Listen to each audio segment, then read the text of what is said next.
Some tales start with fireworks. This one began with a whisper. Jasmine Owens didn't enter the world demanding much of it. She was a reserved woman, born to a reserved woman, in a town where people knew your name and asked how your mama was faring. She wasn't seeking luxury or accolades, just a quiet life with plain love and some laughter at night. A school counselor by profession, she gave it her all to help teenagers navigate heartbreak, college application, and growing up. Most folks never noticed her strength the second she stepped into a room, but those who did never forgot her. But you see, life has a way of proving quiet strength, especially when you're stepping into someone else's world. Jasmine fell in love with Daniel Blake. Intelligent, genuine, the sort of man who really listened when you were talking. He was a man of means, old money, southern white glove sort of money, but it never seemed to be important to him. They met at a charity event, connected on shared ideals, and fell in love not with each other's facade, but with each other's soul. It wasn't glamorous. It wasn't quick. It was the kind of love you construct like a house, with careful hands and honest effort. But love does not always keep you safe from judgment.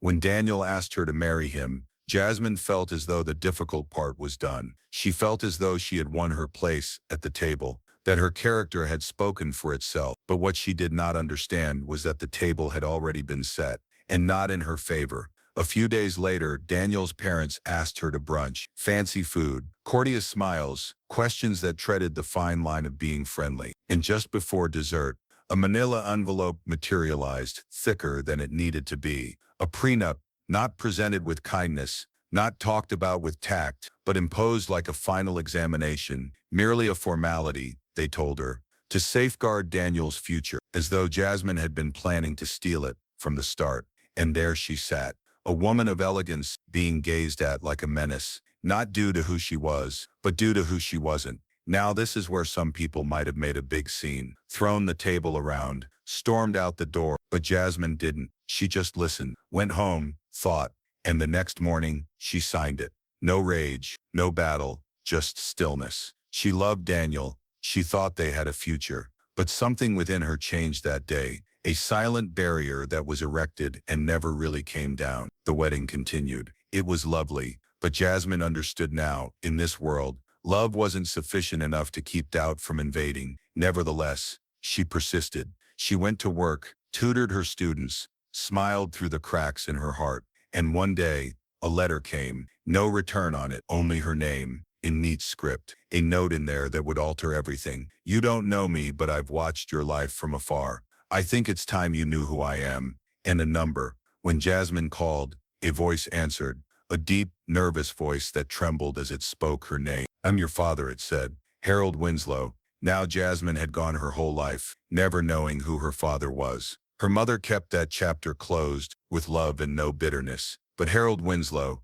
was not just any man. He was a billionaire, the sort whose name was emblazoned on buildings, the sort whose presence people cursed to in boardrooms. And yet, he'd kept himself from Jasmine's existence, not due to shame, but for fear of his presence, muddying her independence. But now, he wanted to get to know her, not to show off or repair, but to just show up for the daughter he never ceased to think about.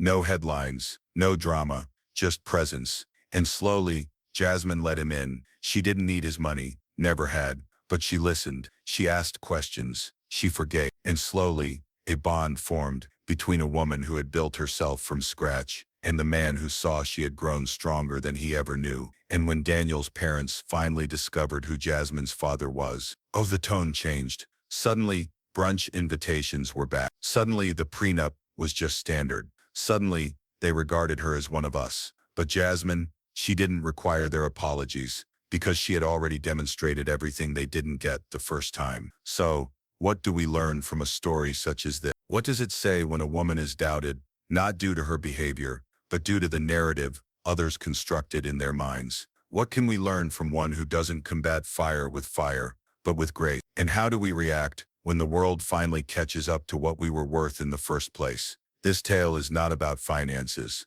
It's not about vengeance, either. It's about strength that doesn't raise its voice, about the strength of proceeding through doubt graciously, about standing up for yourself when others only see darkness. Jasmine never yelled. She never fought back. She spoke with her life. And when the truth finally revealed itself, she didn't have to say, I told you so. Her piece did that for her. So make yourself comfortable, because what comes next, well, it'll linger long after the credits roll. I'm going to tell you a tale that begins like a fairy tale, but don't blink, because the turn at the end, it'll drop your jaw. Jasmine Owens wasn't famous, and she wasn't from a long line of rich people. She was a humble hometown hero, a school counselor in Atlanta, who gave her all to assist young people in finding their path. Grown up by a single mom in a small house, Jasmine never knew her dad and never let that define her. Her mother, Marlene, was her pillar, a tough, hard-working nurse who instilled in her that dignity, compassion, and self-respect were more valuable than any dollar sign. Life wasn't simple, but it was full of all the things that truly counted. Jasmine had been raised with a sense of the worth of hard work, the value of integrity, and the strength of being there for others. She lived plainly, wore her smile as armor, and baked the neighborhood's best cornbread. Then there was Daniel Blake. Now Daniel was no ordinary man, charming, witty, the sort of man who could command a room without speech. But what set him apart wasn't his million-dollar background or his high-end collection of cars. It was the manner in which he regarded Jasmine, as if she were the only individual in existence who could make sense. They were introduced at a spring evening charity fundraiser. Jasmine had offered to assist with the event planning for a local literacy organization. Daniel was a leading contributor. While everyone else was socializing and flaunting their designer footwear, Jasmine was in the background refilling water glasses and distributing name tags with her characteristic smooth ease. Daniel was immediately aware of her because of what she did for an elderly guest, making her feel like royalty as she led her to her seat. They began to chat over coffee. One conversation became two, then dinners, then weekend treks. There was something natural between them, something genuine. It wasn't the sort of love that knocks you off your feet.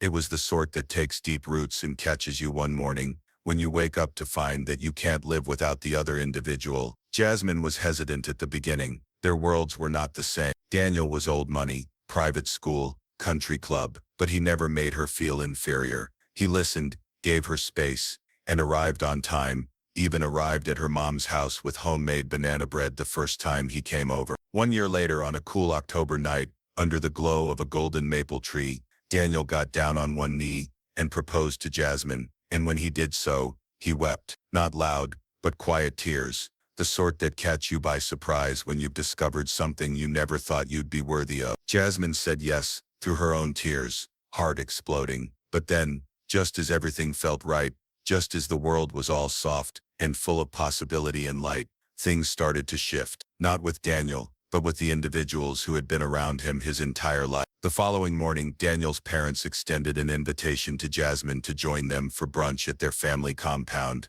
a large house nestled behind wrought iron gates in the city's most upscale neighborhood. Jasmine chose her dress deliberately, putting on her finest Sunday shoes and the pearl earrings her mother had left her. She went nervous but optimistic, ready to meet the couple who had raised the man she loved. The house was imposing, with marble floors, hushed corridors, and oil paintings on all the walls. Brunch was prepared by a silent household staff. His parents were courteous, too courteous. His mother questioned Jasmine about her work, her background, her opinions regarding family. His father remained largely quiet, nursing espresso and scrutinizing Jasmine like a man gauging a bargain. Near the end of the meal, the atmosphere changed. Daniel's dad rummaged through a drawer, produced a thick white envelope, and pushed it across the table. "We'd like you to look over this," he said quietly. Jasmine gazed at it, bewildered. His mother gave a practiced smile. "It's just a prenup, sweetie. Routine, for everyone's peace of mind." Jasmine glanced at Daniel. He squirmed in his seat, not meeting her gaze. Her heart dropped. The room, which had been warm with the morning light, now seemed cold. She wasn't surprised at the paper. She'd heard of prenups, but it wasn't the legal aspect that pierced her. It was the subtle message hidden within their delivery, as if she were an issue to be handled, as if love were a contract to safeguard their finances, not a divine bond between two hearts. At that moment, she understood something heavy. No matter how good Daniel's heart was, the world outside of him regarded her as something less. And the worst of it, Daniel had not defended her, not yet. That is when Jasmine knew this love story wasn't going to be easy. It was going to challenge everything she held true about love, pride, family, and who she was without apology. The next morning after Daniel's lovely proposal, when the ring still gleamed, newly placed on Jasmine's finger, and the warmth of the moment lingered in the hollow of her chest, arrived a phone call from his parents. They invited her to brunch, merely a small affair at their manor house in Buckhead, the affluent, quiet corner of Atlanta, where the sidewalks were clean, the trees were tall, and the houses whispered riches. Jasmine was both nervous and hopeful. She put on a tasteful, yet unostentatious dress, curled her hair the way her mother liked it, and recalled that she was meant to remain centered. After all, love had gotten her this far. Kindness could surely get her just a touch further. When she arrived, the estate did not disappoint. In the old money department, glossy white columns, sweeping chandeliers, and walls with more family portraits than anyone could possibly count. The fine china was set on the table, and the conversation had started nicely enough. Polite smile, considerate questions about her as a school counselor, questions about her childhood, what her parents did for work, where she attended school, how she'd managed to build a life of her own. Jasmine responded to each of them with dignity and integrity. She spoke of her childhood in a lower middle-class neighborhood, with her mother paying her way through college, of the students she saw, each day, who simply needed someone to have faith in them. She believed perhaps they were opening up to her, that they could see her heart, that they could see their son's love in her own. But just as dessert was being made, the mood in the room changed. Daniel's father, a broad-shouldered silver-haired man with eyes that saw everything, cleared his throat and leaned forward. He put a thick white envelope on the table between them, as if it were a last course. No one had ordered. "We need you to sign a prenup," he said, his voice flat and businesslike, "for the benefit of the family holdings." The air grew cold. Jasmine blinked. Her hand, still lightly placed over her glass, shook ever so slightly. "Excuse me," she said, her voice even, but a quiet tempest clenching her chest. Daniel's mother, all pearls and gentle perfume, smiled kindly, but one that didn't touch her eyes. "It's procedure, dear, just to defend what Daniel worked so hard for." Jasmine looked at Daniel, waiting, hoping for him to say something, to object, to be uncomfortable with the way this was all being treated. But Daniel merely squeezed her hand once and gazed at his plate. That was it. No words, no In that moment, Jasmine felt a change, not just in the room, but within her. It wasn't the paper. She knew money made things difficult. She was aware that rich families had their traditions. It wasn't the legal document that hurt. It was the way it was delivered. No warmth, no dialogue, no trust, only an envelope, placed like a brick wall between two families. It wasn't a request. It was a message, and the message was explicit. "You're not one of us, and we don't trust you." Jasmine wasn't stupid. She'd noticed the way Daniel's mother examined her across the dinner table, the way his father considered each word she spoke, searching for weakness. They hadn't requested the prenup out of prudence. They'd done it out of judgment. Jasmine had gone into that house with love in her heart, convinced she was joining something beautiful, and now she saw that she wasn't being welcomed. She was being measured like a stranger at a closed gate, and the worst of it, Daniel, benevolent, considerate Daniel, had allowed, whether out of obedience or terror. He hadn't stood with her in that moment. He hadn't said a word. He hadn't put his parents in their place by looking them in the eye and saying, "This woman is my partner. She is worthy of respect." He kept quiet, and quiet, Jasmine knew, could be as deafening as words. And yet she didn't weep. She didn't flare up. Years of living life with silent dignity had taught her something valuable. People will try your character, but that does not mean you must allow them to determine. She exited the brunch with a gracious smile and a little heavier heart. Later that night, sitting by herself in her apartment with the envelope still unopened on her coffee table, she wasn't thinking about the money, and not even about the message. She was thinking about her mother, Marlene, and all the sacrifices she'd made to raise her with strength and dignity. She considered the students who admired her on a daily basis, who looked up to her as a model, because not of what she had in the bank, but because she stood tall and told them how to do the same, even when the world pushed hard to press her down. Jasmine was not angry about the print. It was the feeling of being under-belittled, of being viewed not as a woman besotted, but as a risk to be contained. And although she didn't yet realize it, this moment, this silent tempest, would set emotion in motion. That would be the initial step toward a revelation that would soon set everything spinning. That night, sometime after the sun had dipped below the Atlanta horizon, and the world had grown still, Jasmine sat in her tiny, but warm apartment, gazing at the heavy envelope that now rested like a boulder on her kitchen counter. The lights were dim. The only noise was the gentle hum of the refrigerator, and the every so often creak of the wood floor, As she moved in her chair, her engagement ring glinted faintly in the light of the overhead bulb, a lovely reminder of love with Daniel, and now it seemed like it bore the mark of a question mark. Taking a deep breath, Jasmine opened the envelope. She opened the pages crisply and began to read, line by line, word by word. It was done in the dry, impersonal language of contracts. No emotion, no feeling, only terms and clauses and legal finality. The message was stark and clear. If the marriage failed,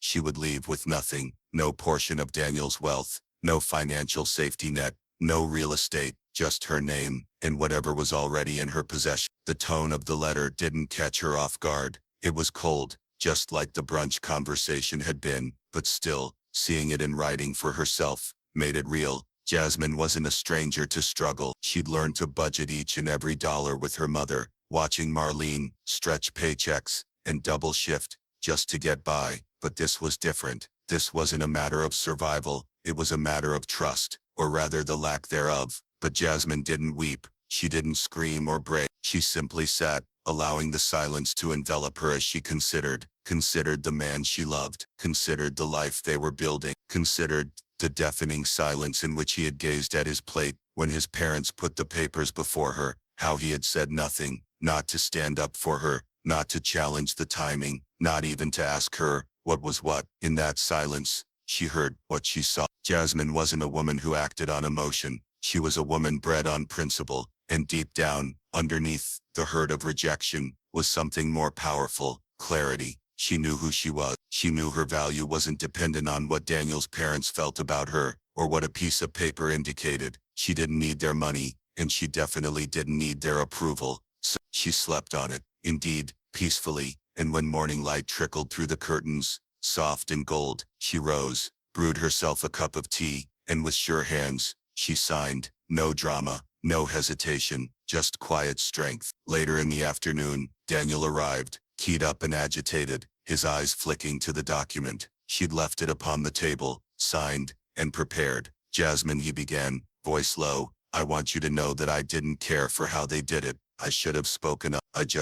I didn't know what to do with it. Jasmine regarded him, peaceful, but remote. There wasn't anger in her eyes, but there was something different, something firmer, more protective of herself. She smiled quietly and said, if you think this, Daniel, then I won't get in your way. Her voice was gentle, but there was steel behind it. He held her tightly, grateful, perhaps a little guilty, but Jasmine did not stay in his arms, like she had before. Something within her had changed, not out of anger, but out of need. She had always been open-hearted, but this time she learned that love sometimes needs limits. The wedding progressed as it should. It was lovely, elegant, refined, full of flowers and music and laughter. Her gown was plain but elegant. Her mother fought back tears, and even Daniel regarded her as if she was the solution to every question he'd ever asked. Guests applauded, champagne was flowing, and by all accounts, it was a fairy tale come true. But deep within, Jasmine bore something unseen, a silent wall,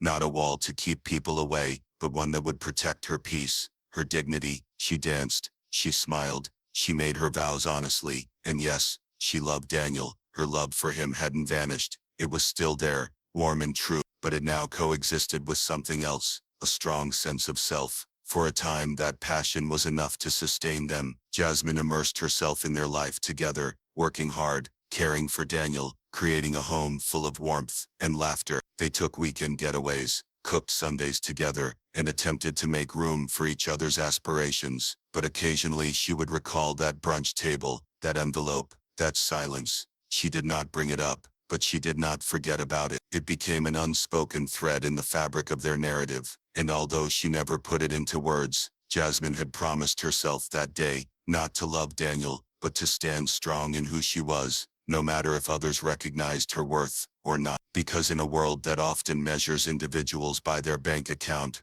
or where they come from, Jasmine learned that grace, true grace, was in knowing your worth, even when others do not. 6 months later, when the honeymoon haze was just starting to clear, and Jasmine was settling into the rhythms of married life in Daniel's universe, a universe of social functions, frozen smiles and unspoken expectations, something entirely unexpected showed up in her mailbox. It was a plain envelope, no return address, with just her name written in elegant looping cursive. It was different, from the typical pile of bills and flyers, almost like it had its own weight. Jasmine stood there for a moment, reading the handwriting. There was something oddly familiar about it, although she couldn't quite put her finger on why. Curious and slightly cautious, she opened it at the kitchen table, with a knife, from the drawer, the afternoon sun slanting through the blinds in warm stripes across her hand. Inside was a single sheet of paper, thick, high quality, and filled with a message written in ink. It read, "You don't know me, but I've followed your life, from afar. I've seen you become a woman of courage, compassion, and determination. I believe it's time you knew who I am." Underneath those sentences was a phone number, no signature, no name. Jasmine read the letter once more slowly, this time, her heart beating wildly, not with fear, but with some peculiar primal urge. Initially, she believed, perhaps it was a joke, or worse, someone tampering with her history, but something was off about it. It didn't feel like a prank. It felt deliberate, intimate, authentic. She glared at the number for what felt like an eternity, deciding if she should call, then glanced at the painted portrait on her kitchen counter, her mother, beaming in the yard, arms around Jasmine at her graduation from high school, and something within her, something small and consistent, urged, call. She reached for the phone, her hand shaking a little as she punched in the numbers. The line rang once, twice, and then a man picked up. His voice was smooth, low, and contained a sort of anxious hope. "Hello?" he said. Jasmine took a breath. "This is Jasmine Owen. I got a letter." There was quiet on the line, quick, but not empty. Then the man replied softly, "Jasmine, I'm your father." The words didn't register at first. They hung in the air, almost surreal, like hearing a dream out loud. She couldn't speak. "My name is Harold Winslow," he continued, "and I know this may come as a shock. I own Winslow Holdings. I've been watching from afar, always from afar. Your mother, well, we were young, things were complicated, but I've kept an eye on you, your entire life." Jasmine's heart fell into her belly. Winslow Holdings. The name wasn't just known, it was legendary. One of the biggest, most powerful investment companies on the East Coast. She'd read it in business publications, financial analyses, headline news. Harold Winslow was richer than rich. He wasn't new money or startup successful. He was old money, legacy blessed, a billionaire, generationally blessed. Jasmine was dizzy. For an instant, she didn't know if she should laugh or cry. "Why now?" she whispered. "Why not before?" Harold's tone soft. "Because I didn't want to intrude. Your mother let me know she didn't want my name to be mentioned when you were young. I honored that. But I've kept up with your life step by step. I saw you graduate from college, begin working as a counselor, receive that award from the school district. I even know about your wedding, and the prenup." Jasmine's hand tightened around the phone. So he had indeed been watching. "I wanted to call you sooner," Harold said, "but I wasn't sure you'd be willing to hear from me. I didn't want to hurt you or wreck your life. But now I see, perhaps it's time." The days that followed were a haze. They talked more, initially gingerly, then increasingly. Jasmine posed the questions she'd held for so long. What had transpired between him and her mother? Why hadn't he struggled more to be a part of her life? What sort of man departs and observes from the sidelines? Harold replied with uncharacteristic humility. He made no excuses.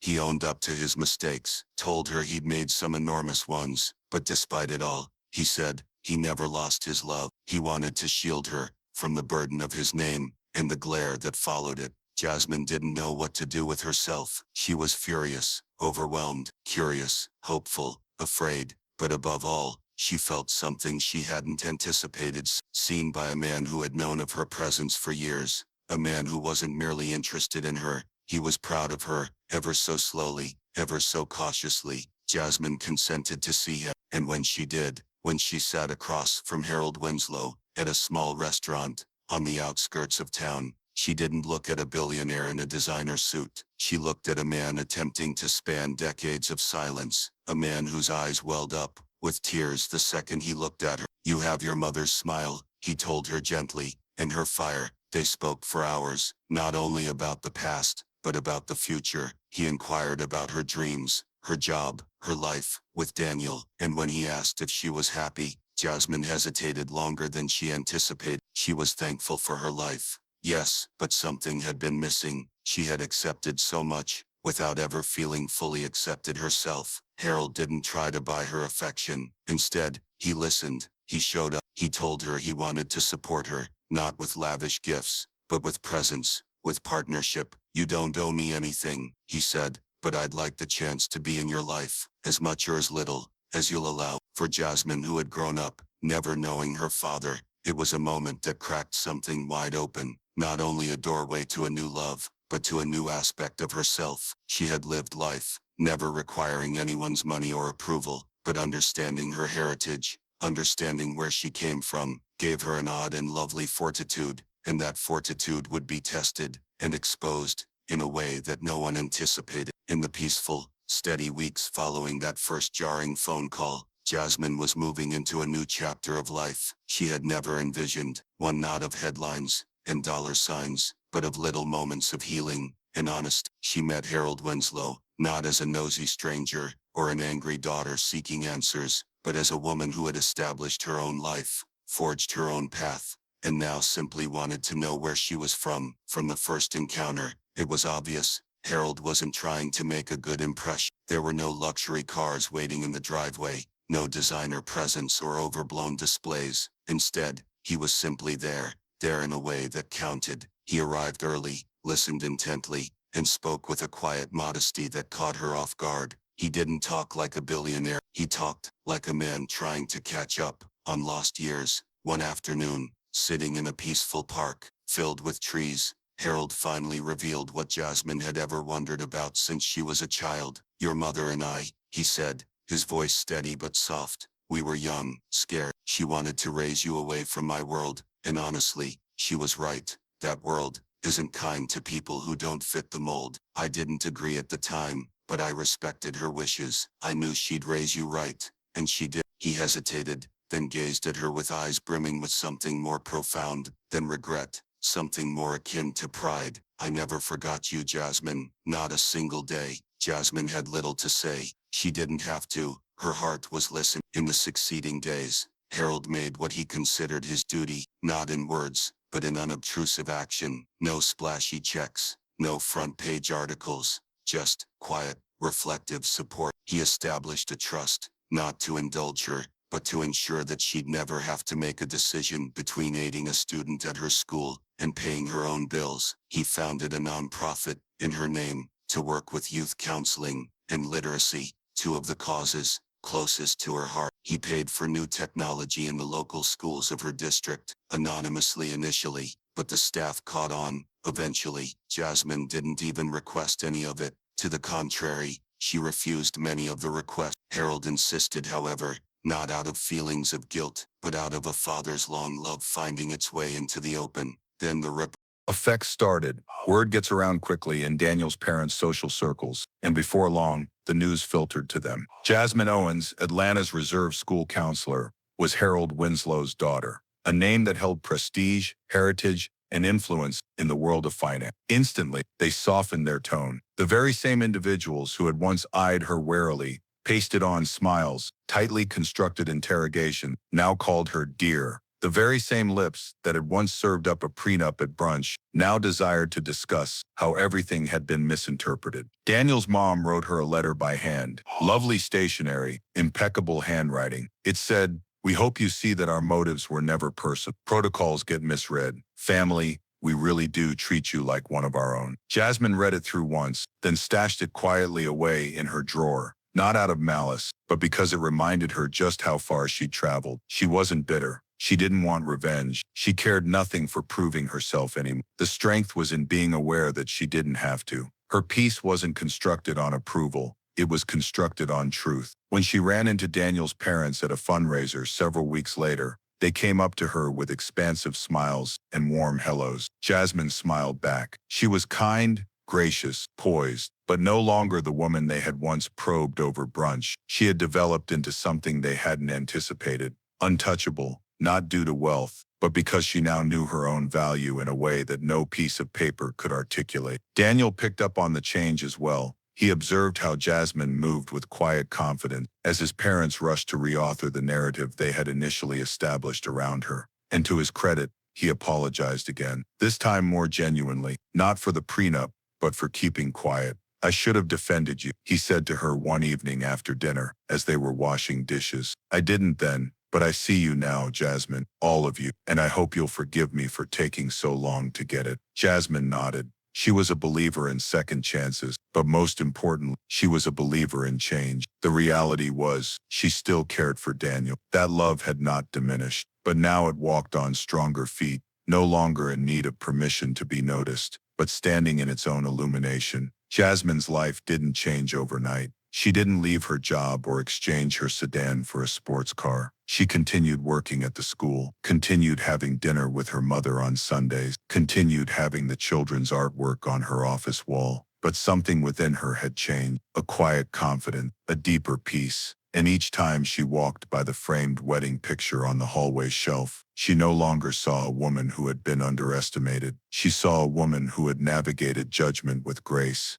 and never lost herself in the process. Because in the end, Jasmine didn't need anyone's approval. Undefined. She never did. What she possessed, what she had ever possessed, was something even greater than money, self-respect, love, and a reality no one could ever deny her. There are times in life when individuals only notice what they're anticipating to see. They look at your skin, your name, where you're from, or what you do, and they believe they've got you all pegged. They decide their quiet story about who you are without ever asking, without ever paying attention. It's simpler, anyway, to place a person in a box than it is to get at the heart that pumps behind the decision. Jasmine Owens had known this. She had sensed it in the tacit judgment of strangers, the raised eyebrows at dinner parties, and in the newspaper pushed across a shiny brunch table with a smile that was not really friendly. But here's the deeper truth. Your value was never intended to be quantified by the amount of money in your check, the number of diplomas on your wall,